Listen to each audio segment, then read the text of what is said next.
Okay, this video is going to be based on if a cheap, inexpensive paint can do the same thing as a relatively not so expensive, but more expensive paint, Model Air, which is a great, I would always use this over any kind of cheap paint when it comes to airbrushing and stuff like that, and when it comes to your primary stuff. But there's times that I do jump off the wagon, which everybody else does, and uses the inexpensive stuff, because sometimes you can't just get the color you need.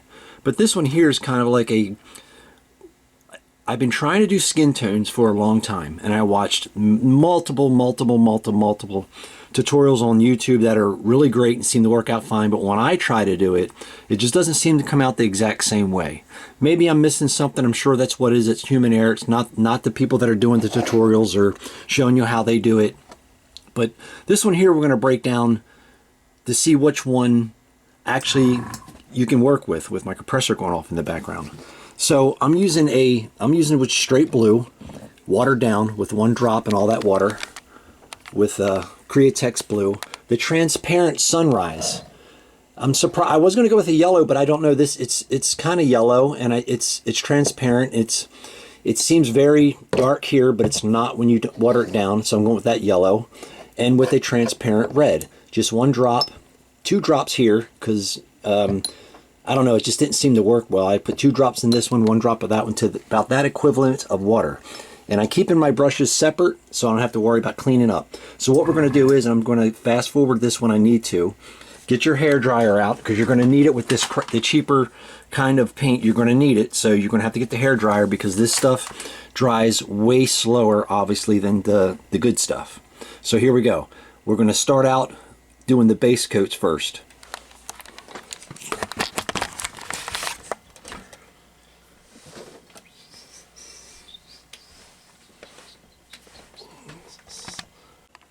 Okay, my camera's junk. What I did was, I got some here in the airbrush right now, but what I did was, let me see if I can hold this the same time I'm talking with the airbrush in my hand.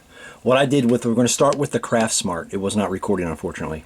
And then when it go into the Craft Smart, how I did it, and I showed on camera, which I didn't know it wasn't working, is that I used just completely distilled water to cut this with. I don't use any thinners. I don't use any kind of airbrush thinners or anything. No alcohol, just distilled water. And here's the consistency. As you can see, I was testing it on the side. It's here's the consistency. So you have to really thin this out so it gets like that. As you know, this is really thick. So here's how I do it. If you just mix it up really well and you can see it, it's about I would say it's about more than 50-50. 40 paint, 60% water. And if you get it to run like this, it goes to the airbrush really nice. And this stuff here, depending on your paint, it really mixes really well. At least this color. I have colors with the same company and Folk Art that do not mix well. But there it is. You can see there's nothing at the bottom. It's nice and smooth, just distilled water. So here we go. Unfortunately, like I said, the spoon is, I did a couple passes on the spoon. What I'm using is a hair dryer, obviously, and I only did a couple passes, you can see here, and it's nice and matte looking. It's bare, you probably can't see it in the light, but I got a couple lights on top of me. With the cheap stuff, you have to go really slow, obviously, because when I hit the center of the spoon, where it's the flattest part of the spoon, because you don't want to roll it around, because it'll get caught on this where, you know, the spoon comes over on the edge here, on the edges, and it'll start running and fisheyeing. So, and you have to keep back a little bit further, about that far away, and I only pull back a little bit, like that, on my gun. And now that I see it getting glossy, that's when I'm going to hit it with the hair dryer. So I'm probably going to speed the hair dryer parts up, and I'm going to put this on my mouth because I don't have a stand for my airbrush. And on top of that, always forget to put the lid on, because I constantly move my airbrush around.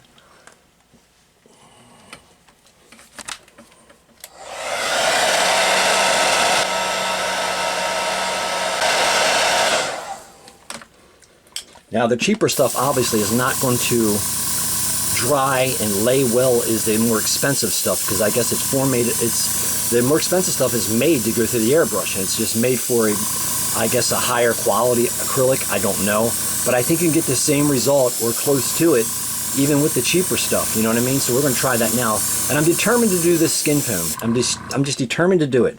Now when I dry this, I make sure it's nice and matte. There's a gloss on there right now. I'll dry this until it's completely matte.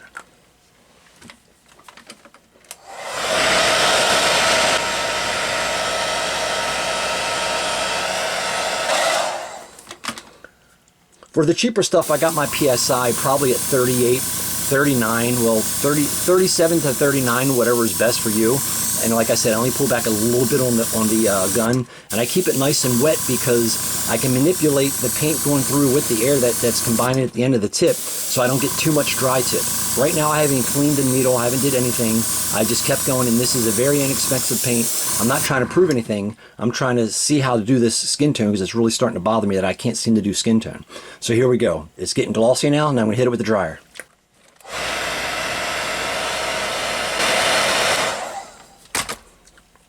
And you're going to absolutely have to hit this with more layers than the good stuff. You're going to have to build it up slowly. It's just the way it is. It's the inexpensive paint, so we're going to keep going. Like I said, I'm going to keep going and going and going. I may just cut in the middle of one of these if it's too long, and then just pick it up when I'm done.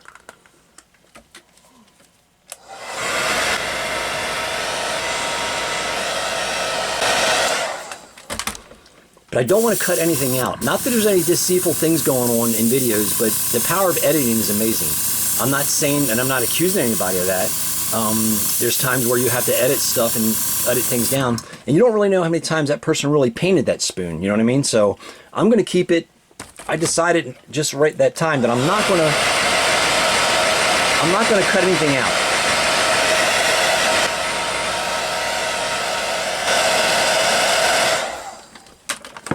Maybe one more coat. I don't know. Probably a couple more coats would be better, but this is on a white, this is not on any primer. It's right on the spoon. So if it was on a gray primer or black, it would probably look a little more darker, I assume.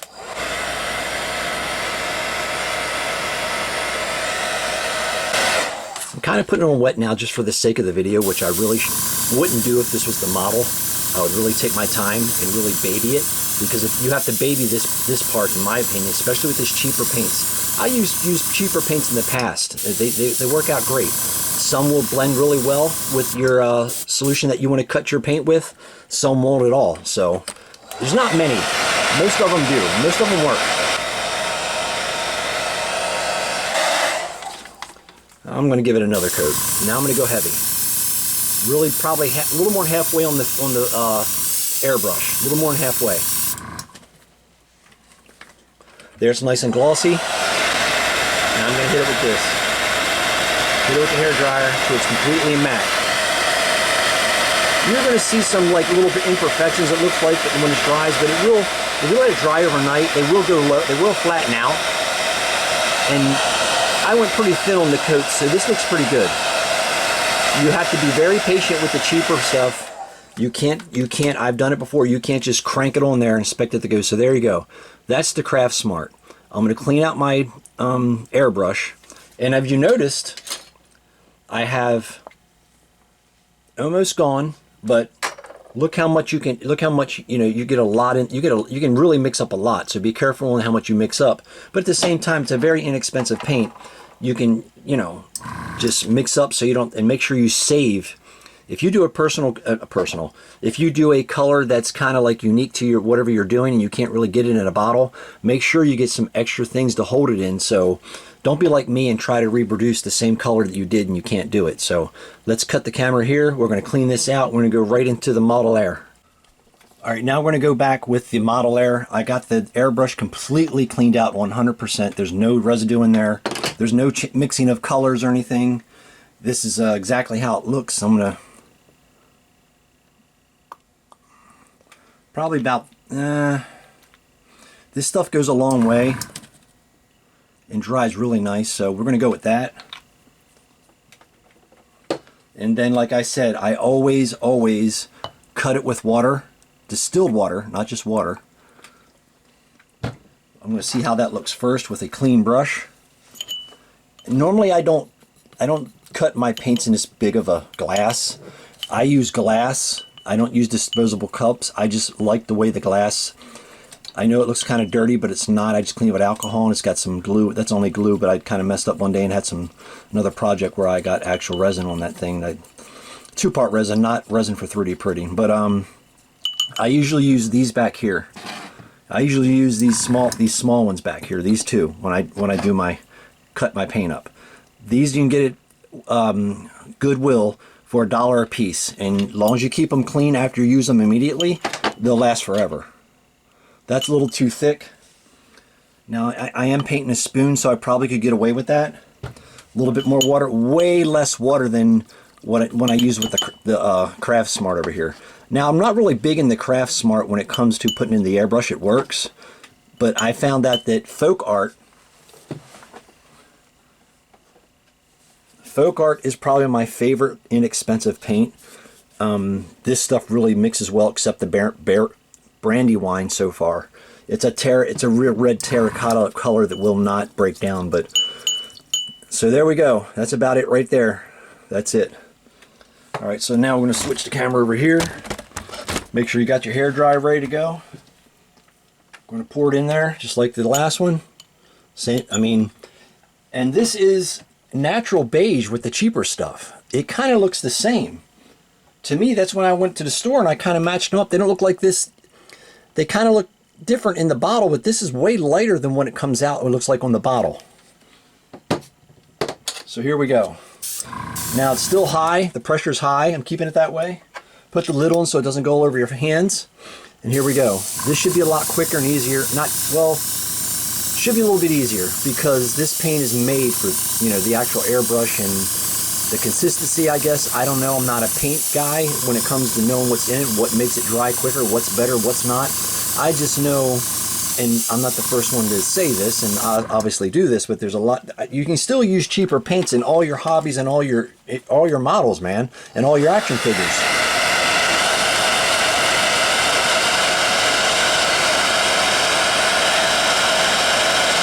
Like I said, I only wanted to do this video because I want to do the skin tone that I'm working on the Batman right now that I printed up yesterday, or put the video up yesterday about the old man Batman. I went and got some spoons from $5 Below or something for like $1.25 or whatever it was, just to practice on. I used to practice when I first started airbrushing, but then I kind of stopped doing the testing, because I kind of knew where I was going doing the action figures. Now that I'm getting into bigger scale models and different colors and different things, it is especially for skin color, skin tones. It's looking pretty good. When I see it's matte looking, that's when I can come back in. I'm only coming back a little, same thing, same exact thing, about that much. I'm not even just about halfway. This is thinner, so I can pull back a little more than with the cheaper stuff. You'll get that. If you're airbrushing, you'll get used to it. You'll get the use of your gun, whether it's a cheap gun or expensive gun. This is not. This is one of the inexpensive guns, the G Rally, whatever it is. I don't even know. I can't even see it right now. I can't even see that little. I can't see what the print says, but it's one of the cheaper ones. It's right here. Let me show you real quick. Right there. It's the it's one with the more fine needles. So here I am, I'm drying it off to a matte. I'm also trying to not make this video too long, but here I'm going to spray a little bit more. Now I can blast it a little bit more with the more expensive paint. That's the good thing about the little more expensive paint, the actual airbrush paint. You can kind of blast it now, and it's getting that real wet coat look, but it's applying way more better. Way more smoother coats, even if you're applying a little thicker, you know what I mean.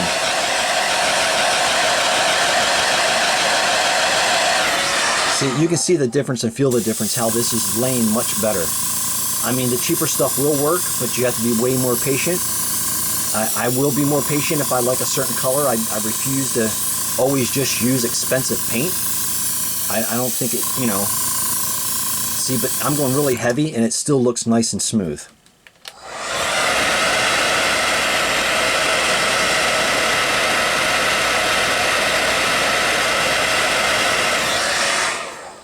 Maybe a few more here. And you will go out of this a lot quicker than the heavier stuff, obviously. You're gonna use much more. See, I think that was it. I think that, yep, that's all she wrote. I don't think I have enough, maybe for a little dab here. Let's see what we got. Maybe a little bit more on the bottom here. Here's what I got left. We're just gonna throw that right in there. We're gonna throw it in there and use it. Why not? We're gonna use it. We paid for it, we're gonna use it. Here we go. Drying it off a little bit with just air, because it wasn't really glossy.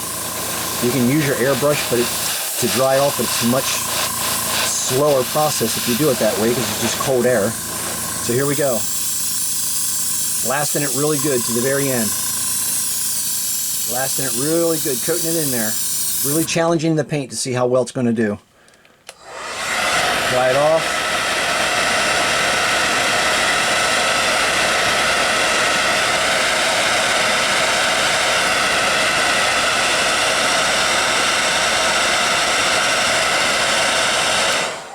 Okay, so there we go. That's it.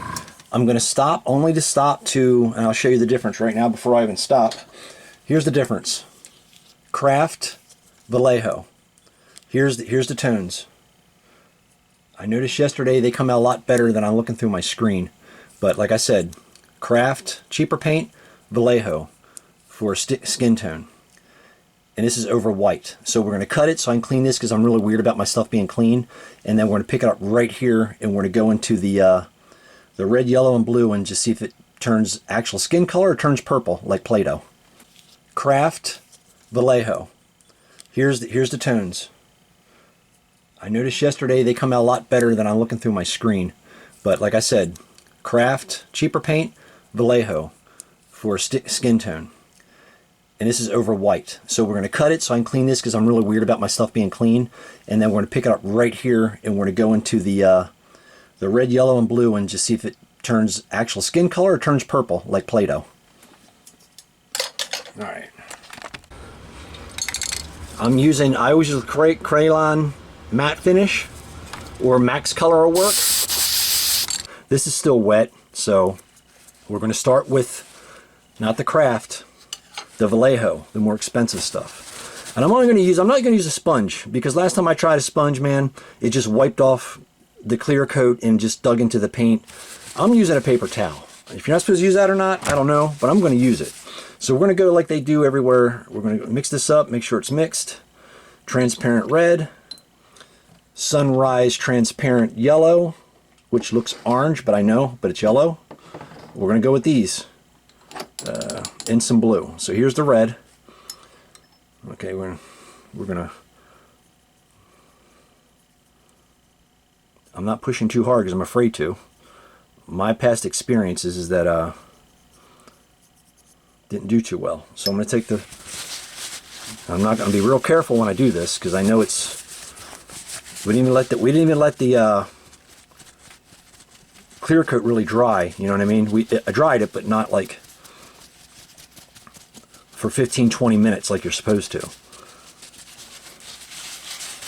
So it definitely gave it a red tint.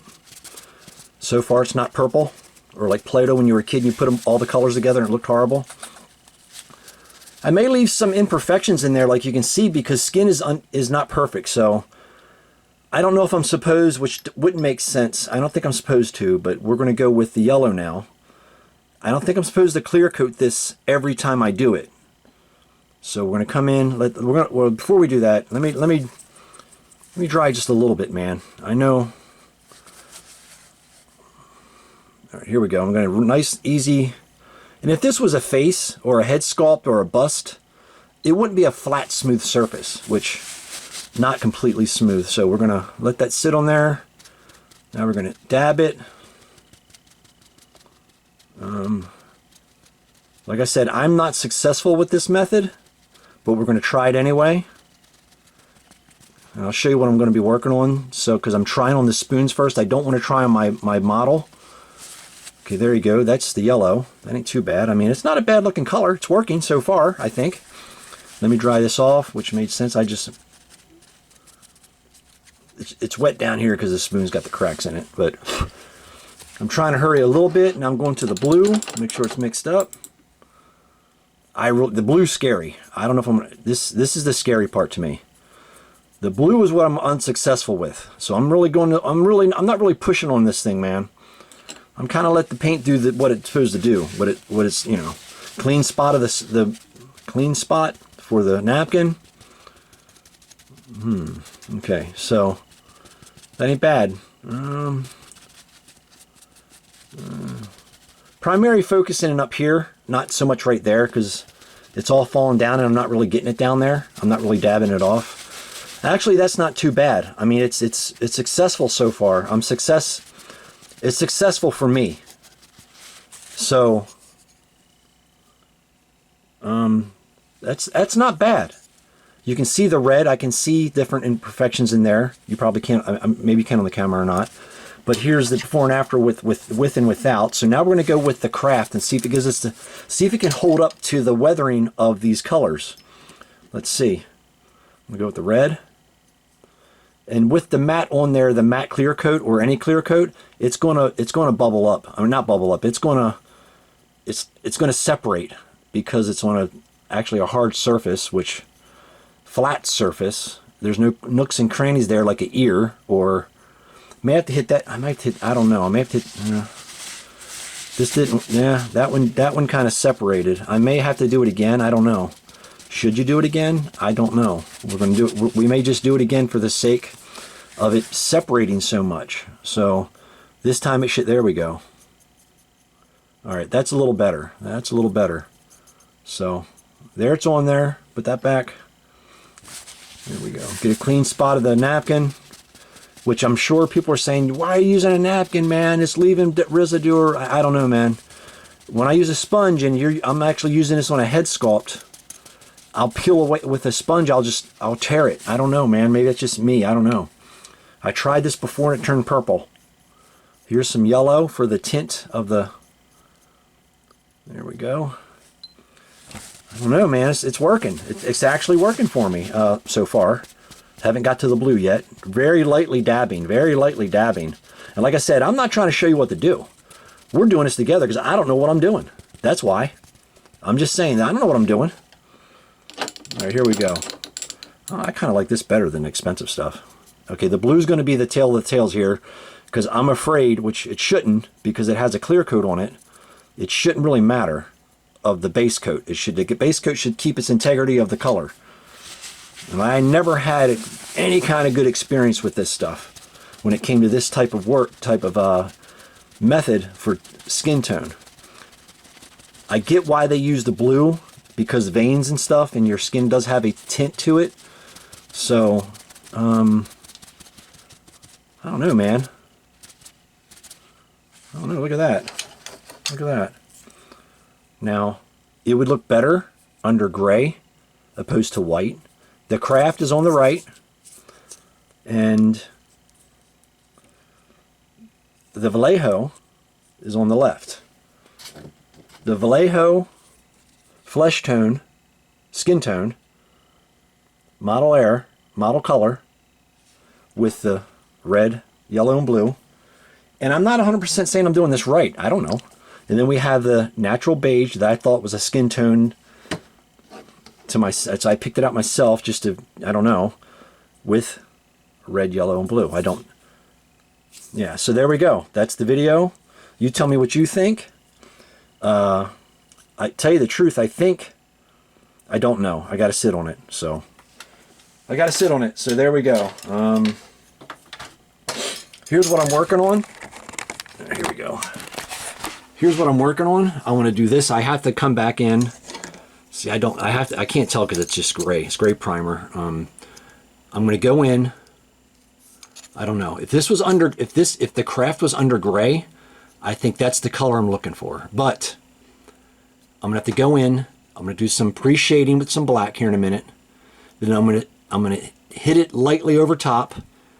You know what I mean. I'm going to dust it with some light gray because this is not my finished primer color. So I wanted a really nice base to go off of because my experience in the past, I just like this stuff, but I may move to Crayon Max Color Primer. But this is Decor, Crayon Decor. I've always had, I did Millennium Falcon with this. But anyway, thanks for watching. There you go. Craft. Yeah, Craft is on the right. Craft is on the right. Vallejo's on the left as always. Skin tone. So, thanks for watching. And we'll see what happens. I'll see you on the next one.